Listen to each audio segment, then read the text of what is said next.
नमस्कार बच्चों। 10th class के सभी बच्चे ध्यान देंगे हिंदी में। आज आपको पाठ 2 जयशंकर प्रसाद जी की जीवनी के बारे में पढ़ाया जाएगा। और जो पहला चैप्टर है वो आपका कंप्लीट हो गया था, मित्रता पाठ का। उसका कार्य आपको भेज दिया गया है। आज हम जयशंकर प्रसाद जी के बारे में पढ़ेंगे, उनकी जीवनी के बारे में पढ़ेंगे। लेखक का जीवन परिचय एक दृष्टि में। उनका नाम जयशंकर प्रसाद जी है और पिताजी का नाम देवी प्रसाद साहू। उनका जन्म 1890 ईस्वी में हुआ और स्थान है वाराणसी। और उनकी शिक्षा जो है कक्षा 8 तक हुई। उन्होंने को जिन जिन भाषाओं का ज्ञान था उसमें अंग्रेजी, हिंदी, बांग्ला और संस्कृत। उन्होंने किस किस विधा में उनको ज्ञान था या उन्होंने कौन कौन सी लेखन विधा अपनाई।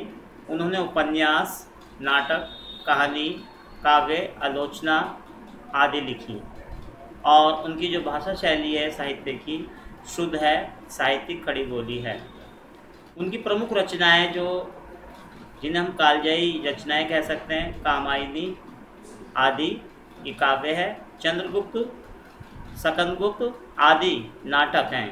कंकाल, तितली उपन्यास, आकाशदीप, इंद्रजाल, आंधी आदि ये सब कहानी संग्रह हैं। काव्य और कला ये एक निबंध है। आप जयशंकर प्रसाद जी का निधन 15 नवंबर 1937 ईस्वी में हुआ। और साहित्य में क्या स्थान है? छायावाद के प्रवर्तक के रूप में जयशंकर प्रसाद जी छायावादी काल के महत्वपूर्ण कवि और लेखक हैं। आइए विस्तृत रूप से थोड़ा सा जीवनी के बारे में और चर्चा करते हैं। जयशंकर प्रसाद जी का जन्म वाराणसी के प्रसिद्ध सुंगनी साहू नाम के एक प्रसिद्ध प्रतिष्ठित वैश्य परिवार में सन 1890 में हुआ था। प्रसाद जी के पिता का माँ का नाम बाबू शिवरतन साहू और पिता का नाम देवी प्रसाद था। इनकी शिक्षा केवल स्कूल में केवल 8वें दर्जे तक हुई, 8वीं क्लास तक हुई थी। और बाद में इन्होंने संस्कृत, फारसी, अंग्रेजी की भी शिक्षा प्राप्त की। वेद, पुराण, इतिहास, साहित्य और दर्शन इन्होंने स्वाध्याय से किया। प्रसाद जी में काव्य सृजना के संस्कार बचपन से ही थे। इनकी पहली कविता 9 वर्ष की अवस्था में प्रकाश में आई थी। जब ये 9 साल के थे तो इन्होंने कविता रची। प्रसाद जी को पारिवारिक सुख नहीं मिला। माता पिता, अनुज और पत्नी सभी इनकी युवावस्था से पहले ही परलोकवासी हो गए। इनका परिवार में कभी वैभव के पालने पर झूलता था, वे ऋण के बोझ में दब गया। अर्थात कहने का मतलब यह है कि प्रारंभिक इनका जीवन काफ़ी सुखमय था, लेकिन बाद में इनका जीवन बहुत ही कष्टमय हो गया था और इन्हें विभिन्न परिस्थितियों का संघर्ष का सामना करना पड़ा। इन्होंने कभी हार नहीं मानी और चिंताओं के परेशानियों ने इनके शरीर को इतना कमज़ोर कर दिया कि इन्हें क्षय रोग हो गया, अर्थात ये टीबी के से पीड़ित हो गए, बीमारी से। काशी में ही 15 नवंबर को सन 1937 ईस्वी को इनकी जीवन लीला समाप्त हो गई। माँ भारती का ये अमर गायक जीवन के केवल 48 वसंत ही देख सका। प्रसाद जी बहुमुखी प्रतिभा के धनी थे। ये एक महान कवि, सफल नाटककार और श्रेष्ठ उपन्यासकार, कहानीकार और गंभीर निबंधकार भी थे। इन्होंने भारतीय संस्कृति और सभ्यता के अगाध प्रेम था। भारत के उज्ज्वल अतीत को उन्होंने अपने साहित्य द्वारा बड़ी सफलतापूर्वक चित्रित किया। इनके नाटक चंद्रगुप्त, सकंदगुप्त और अजातशत्रु राष्ट्र के गौरव में इतिहास का प्रतिबिंब प्रस्तुत करते हैं। इनकी कामायनी मात्र छायावादी युग की नहीं परंतु आधुनिक युग की एक सर्वश्रेष्ठ रचना कही जाती है। इंद्रजाल, आंधी इनके कहानी संग्रह हैं। आकाशदीप और पुरस्कार कहानी विशेष रूप से प्रसिद्ध हैं। तितली और कंकाल इनके लब्ध प्रतिष्ठित यानी बहुत ही ज़्यादा प्रसिद्ध उपन्यास हैं। इनकी कहानियों में नाटकों में गहरी भावुकता और कवित्व के दर्शन होते हैं। ये हिंदी में छायावादी काव्य धारा के जनक माने जाते हैं। प्रसाद जी की भाषा संस्कृत प्रधान है। इनकी शब्दावली संस्कृतनिष्ठ, समृद्ध और व्यापक है। शैली अलंकृत एवं चित्रात्मक है। भावविष्ट अवस्था में इनका गद्य भी काव्यात्मक हो गया है। इनकी भाषा में मुहावरों और लोकोक्तियों के प्रयोग नगण्य हैं। विदेशी शब्दों के प्रयोग भी नहीं मिलते। तो ये तो हमने इनकी जीवनी पढ़ी। तो बच्चों, आप जो हैं, ये जो मैंने निशान लगाया शुरू में और ये वाला निशान जो आपको लगाया है, यहाँ तक आपको जीवनी आपको कॉपी में करनी है। और अब हम देखेंगे ममता। एक कहानी है, छोटी सी कहानी है, परंतु बहुत ही सशक्त कृति है। ममता एक नारी है और उसके चरित्र के ताने बाने को उस कहानी में बुनाया, क्योंकि ममता एक बाल विधवा थी और उसकी गरिमा, उसकी दुख को इस कहानी के माध्यम से बताया है कि ममता। प्रसाद जी कवि भी थे और नाटककार भी, उपन्यासकार भी थे और कहानीकार भी। इसमें संदेह नहीं, जब तक हिंदी साहित्य का अस्तित्व रहेगा प्रसाद जी के नाम को बुलाया नहीं जा सकेगा। तो बच्चे, जो आप ध्यान से सुनेंगे, जो मैंने निशान लगा रहा हूँ, आप अपनी कॉपी में जीवनी यहाँ से कर लेंगे, जयशंकर प्रसाद का जन्म से लेकर। और जो ये निशान मैंने लगाया है वह नहीं मिलते, यहाँ तक आप अपनी कॉपी में जीवनी कर लेंगे।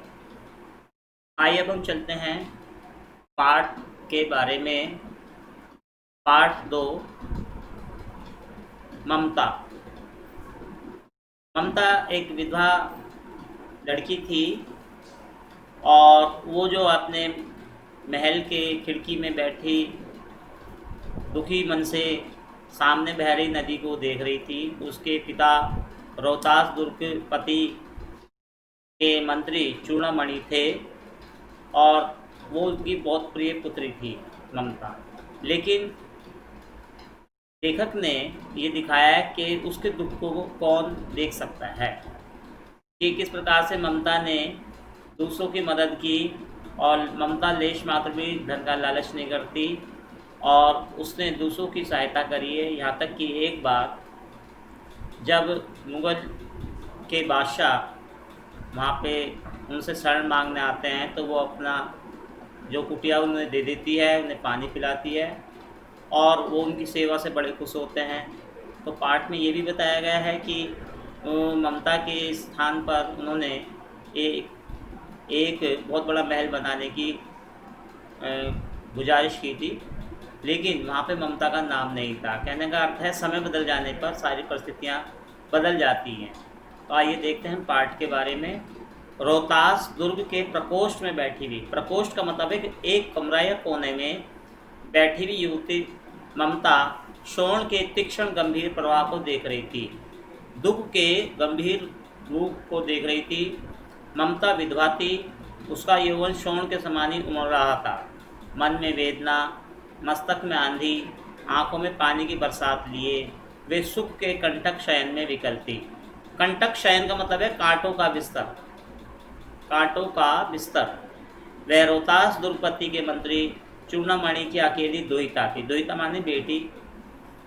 फिर भी उसके लिए कुछ अभाव होना असंभव था, परंतु वह विधवा थी। हिंदू विधवा संसार में सबसे तुच्छ और निराश्रय प्राणी है। तब उसकी विडंबना का अंत कहाँ। इस पैराग्राफ में लेखक ने बताया है कि ममता जो है दुखी थी और वो जो अपने पिता की अति प्रिय पुत्री थी, लेकिन उसको जो सुख आराम था वो उसे कांटों की तरह दिखता था। वो लगातार दुखी मन से उसके आंखों में आंसू बह रहे थे। तो कहने का मतलब है उसके दुखों का क्या अंत था। चूड़ामणि ने चुपचाप उसके प्रकोष्ठ में प्रवेश किया। उनके पिता जब अचानक उसके कमरे में आए तो शोण के प्रवाह में, उसके कल नाद में अपना जीवन मिलाने में वे बेसुध थी। पिता का आना न जान सकी। शोण एक सोन नदी यानी अर्थात जो पानी बह रहा था उसकी आवाज़ आ रही थी, तो उसमें जो है वो चाह रही थी कि मेरा दुख भी इसमें ही मिल जाए। तब उसे इतना पता चला कि उनके पिताजी कमरे में आ गए हैं। पिता का ना आना जान सकी। चूड़ामणि व्यथित तो उठे, उनके पिताजी दुखी हो गए। स्नेह पालिता पुत्री के लिए क्या करें यह स्थिर ना कर सकते थे। वे लौटकर बाहर चले गए। प्राय ऐसा होता है, पर आज मंत्री के मन में बड़ी दुश्चिंता थी, बहुत परेशानी थी, पैर सीधे ना पड़ते थे। एक पहर बीत जाने पर फिर वे ममता के पास आए। कुछ समय बीता और वो अपने बेटी के ममता के पास आए। उस समय उनके पीछे 10 सेवक चांदी के बड़े बड़े थाल में कुछ लिए खड़े थे। कितने ही मनुष्यों के पद शब्द सुनकर ममता ने घूमकर देखा। मंत्री ने सब थालों को रखने का संकेत किया।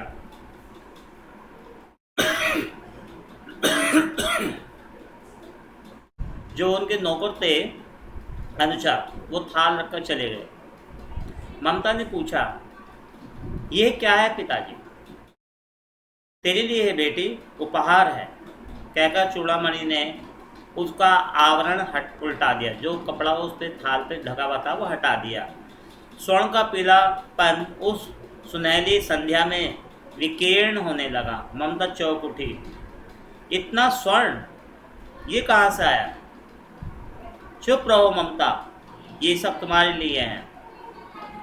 तो क्या आपने मलेच्छ का उत्कोच स्वीकार कर लिया है? कहने का अर्थ है, जो हमारा दुश्मन है, आपने उस पापी व्यक्ति का मतलब आदेश मान लिया है।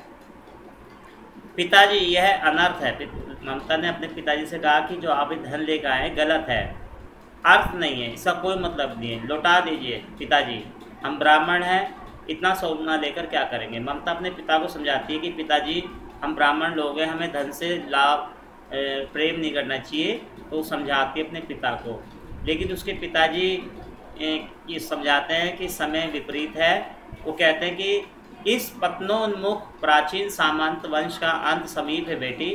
किसी भी दिन शेरशाह रोहिताशु दुर्ग पर अधिकार कर सकता है। उस दिन मंत्रित्व ना रहेगा, तब के लिए बेटी। वो अपनी बेटी को समझाते हैं कि जो शेरशाह सूरी है वो इस किले रोहतास दुर्ग यानी किले पर कब्जा कर लेगा, तब मेरी जो नौकरी है मंत्री पद की ये भी चली जाएगी और हमारे को धन का अभाव हो जाएगा। तब उस मुसीबत में हमें यह धन काम में आएगा। हे भगवान, तब के लिए, विपद के लिए इतना आयोजन? तब वो ममता कहती है, मुसीबत के लिए आपने इतना वो करा और इतना धन उठा लाए, परम पिता की इच्छा के विरुद्ध इतना साहस। तो ममता अपने पिता को समझाती है कि परम पिता का तो ये है कि ब्राह्मणों को धन से लोभ नहीं होना चाहिए और उन्हें धन इकट्ठा नहीं करना चाहिए। तो क्या अपने पिताजी को कहती है, क्या हमें भीख भी ना मिलेगी?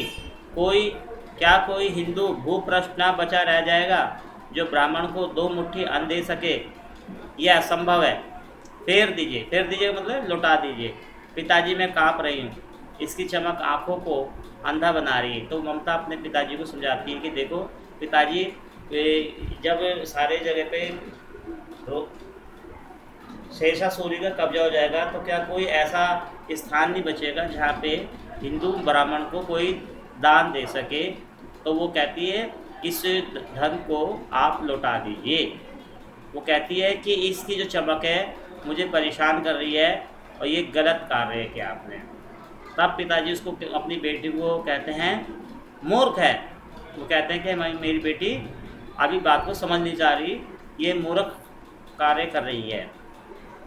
दूसरे दिन जब डोलियों का तांता भीतर आ रहा था, तांता माने भीड़, लाइन, ब्राह्मण मंत्री चूड़ामणि का हृदय धक धक करने लगा।